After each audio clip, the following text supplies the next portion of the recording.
1977 में समंदर के अंदर दो बहुत अजीब आवाजें रिकॉर्ड हुई। इनकी फ्रीक्वेंसी बहुत कम जबकि एम्पलीट्यूड बहुत बड़ा था। इनको अमेरिका के एटमॉस्फेरिक एडमिनिस्ट्रेशन के रडार ने रिकॉर्ड किया था, लेकिन हैरानी की बात यह है कि यही सेम आवाजें 5000 किलोमीटर दूर दूसरे रडार्स में भी रिकॉर्ड हुई। कैलकुलेशंस के बाद इन आवाजों की लोकेशन का अंदाजा लगाया गया तो मालूम पड़ा कि ये साउथ पैसिफिक ओशन के एक इंतहाई रिमोट एरिया में समंदर के अंदर जनरेट हुई थी। उस वक्त इन आवाजों को ब्लूप का नाम दिया गया और इन पर रिसर्च शुरू कर दी गई कि आखिर ये खौफनाक आवाजें किस चीज की थी। जाहिरी तौर पे ये आवाजें किसी बहुत बड़ी चीज की होनी चाहिए थी, लेकिन समंदर के इस हिस्से में ऐसा कुछ भी नहीं मिला। कई सालों तक यही समझा जाने लगा कि समंदर के इस हिस्से के नीचे कोई बहुत बड़ा देव क्रिएचर रहता है, लेकिन 2012 के बाद national oceanic and atmospheric administration ने अपना स्टांस बदल कर कहा कि 1977 में रिकॉर्ड होने वाली आवाजें ग्लेशियल मूवमेंट यानी ग्लेशियर्स के हिलने की वजह से जनरेट हुई थी। पर सच्चाई क्या है इसके बारे में अभी तक कोई नहीं जान पाया। पर जिस पॉइंट पे ये आवाज रिकॉर्ड हुई थी वहाँ आज एक बहुत ही अनोखा काम किया जाता है।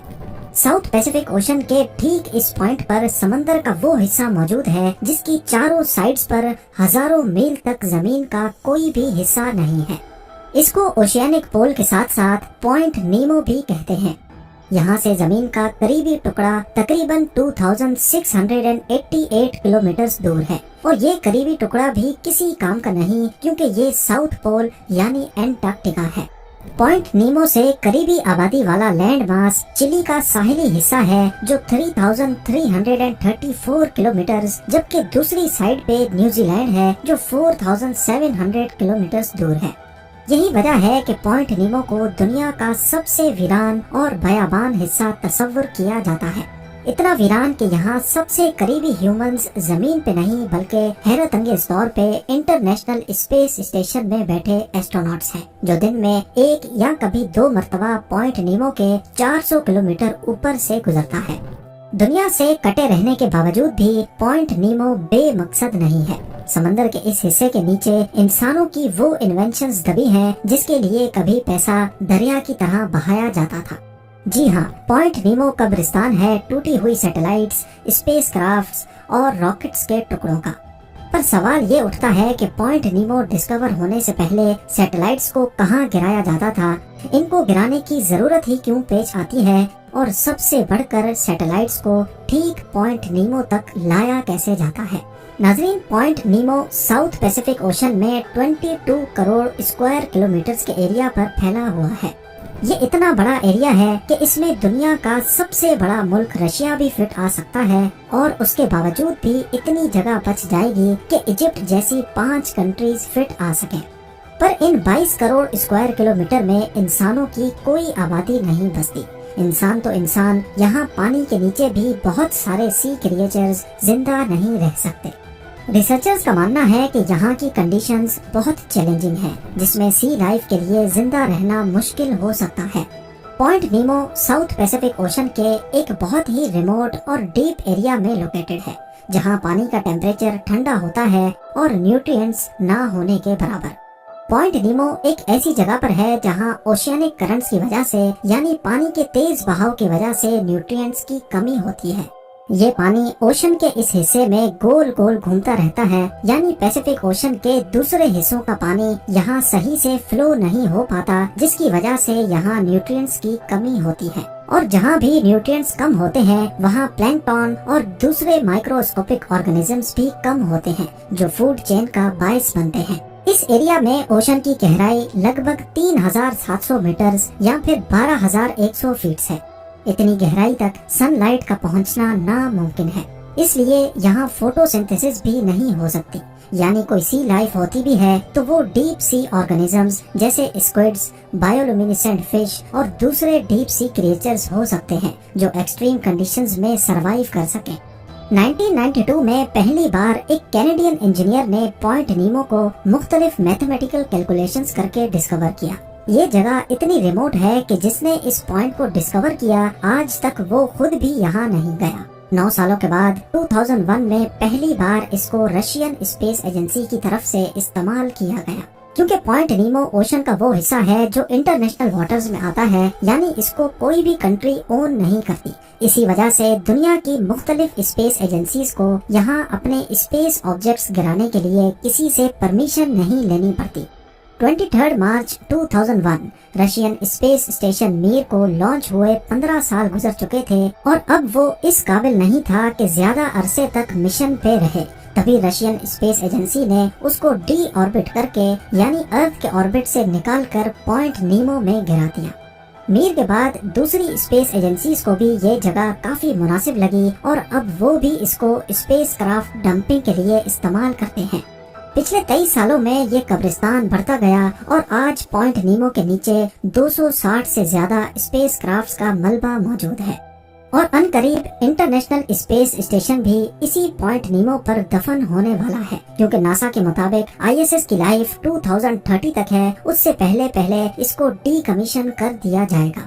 سیٹلائٹس یا اسپیس کرافٹس کو بہت ہی پریسائز انداز میں باریکی سے بنایا جاتا ہے۔ کروڑوں ڈالرز خرچ کرنے کے بعد بھی یہ ہمیشہ رہنے کے لیے نہیں بنتے۔ جیسے مختلف پروڈکٹس کی ایکسپائری ڈیٹ بناتے وقت ہی لکھ دی جاتی ہے، ایسے ہی اسپیس میں گھومنے والے آبجیکٹس کی بھی ایک ایکسپائری ڈیٹ ہوتی ہے اور اس ایکسپائری ڈیٹ کے بعد ان کو والنٹریلی کریش کرنا بہت ضروری ہوتا ہے۔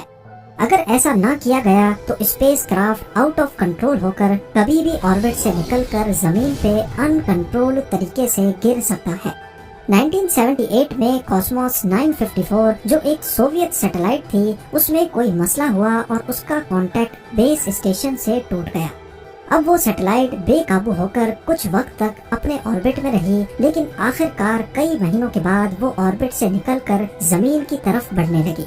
جس چیز کا ڈر تھا وہی ہوا، اس نے ارتھ میں ان کنٹرول انٹری کی، لیکن سب سے بڑا خطرہ اس کا آؤٹ آف کنٹرول ہونا نہیں بلکہ اس میں موجود نیوکلیئر ری ایکٹر تھا، جس کی وجہ سے اس سیٹلائٹ کو پاور ملتی تھی۔ یہ سیٹلائٹ تو آسمان میں ہی جل کر راکھ ہو گئی، لیکن ریڈیو ایکٹیو مٹیریل پورے نارتھ کینیڈا میں پھیل گیا۔ اس کے بعد ایک آپریشن اسٹارٹ کیا گیا جس کا مقصد صرف اور صرف اس ریڈیو ایکٹیو مٹیریل کی تلاش اور اس کی صفائی تھا۔ یہ اپنی طرز کا سب سے بڑا آپریشن تھا جس کو آپریشن مارننگ لائٹ کا نام دیا گیا۔ خوش قسمتی سے اس میں کسی کا کوئی نقصان تو نہیں ہوا، لیکن اس حادثے کے بعد سیٹلائٹس کو نیوکلیئر کے ذریعے چلانے کے نقصان کی ایک جھلک دنیا نے دیکھ لی۔ اس کے علاوہ 1997 میں اوکلاہوما سے تعلق رکھنے والی لوٹی ولیمز پارک میں واک کر رہی تھی کہ اچانک ان کے کندھے پر کوئی چیز آ کر گری۔ معلوم پڑا کہ یہ ڈیلٹا 2 راکٹ کا ایک ٹکڑا ہے جو میلوں دور ایٹماسفیئر میں داخل ہوتے وقت بکھر گیا تھا۔ لوٹی ولیمز کو اس حادثے میں کوئی چوٹ نہیں لگی، لیکن اس حادثے نے سب کی آنکھیں کھول دی۔ ایسے واقعات فیوچر میں پیش نہ آئیں، اسی وجہ سے اسپیس آبجیکٹس کو اوشن کے ویران حصوں کے اوپر ہی گرایا جاتا ہے۔ جب تک پوائنٹ نیمو ڈسکور نہیں ہوا تھا، اس سے پہلے بھی یہ کام پیسیفک اوشن یا پھر زمین کے ریموٹ ایریاز میں کیا جاتا تھا۔ جب بھی کوئی سیٹلائٹ یا اسپیس کرافٹ کریش کرنا ہو تو اس میں لگے تھرسٹرز کی مدد سے پہلے اس کو آربٹ سے نکالا جاتا ہے۔ آربٹ سے نکالنے کے بعد بھی وہ اگلے کئی مہینوں تک ارتھ کے گرد گھومتا رہتا ہے، پر آہستہ آہستہ وہ زمین سے قریب بھی ہوتا جاتا ہے۔ تھرسٹرز کب، کہاں، کس وقت اور کس پوزیشن میں ایکٹیویٹ کرنے ہیں، یہ کام بہت باریکی سے انجینئرز کیلکولیٹ کرتے ہیں۔ ارتھ کے ایٹماسفیئر میں انٹر ہونے سے پہلے دوبارہ تھرسٹرز کو ایکٹیویٹ کیا جاتا ہے، جس سے اس کی ڈائریکشن پوائنٹ نیمو کی طرف کی جاتی ہے۔